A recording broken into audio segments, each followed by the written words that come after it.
আমরা যে ব্যাংককে বিতাড়িত করতে সক্ষম হয়েছি। আর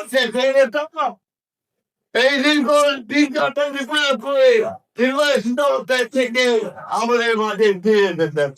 বন্ধুগণ, এই গণতন্ত্রের প্রত্যেক পথগুলো আমরা পাড়ি দিয়েছি তারেক রহমানের নেতৃত্বে। আজকে সেই জন্য আমাদের জন্য অত্যন্ত আনন্দের দিন।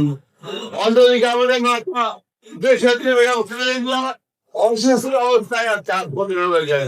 আজকে আমরা একদিকে করবো সুস্থ আমাদের মধ্যে ফিরে আসেন, আর একই সঙ্গে করবো তারেক রহমানের নেতৃত্বে আমাদের আগামী 26-এ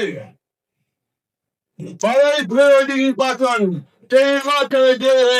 আমাদের গণতন্ত্রের প্রতিষ্ঠা করতে পারি, প্রতিষ্ঠা করে দিতে পারি, যেমন আমাদের তারেক রহমান একটি সমস্যাকে একটি বলতে পারি। সকলকে আমরাও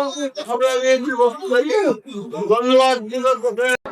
এই দেশের মানুষ যেমন স্বাধীনতা অর্জন করেছিল, 2024 সালে এদেশের ছাত্র জনতা সহ সর্বস্তরের মানুষ, কৃষক, শ্রমিক, গৃহবধূ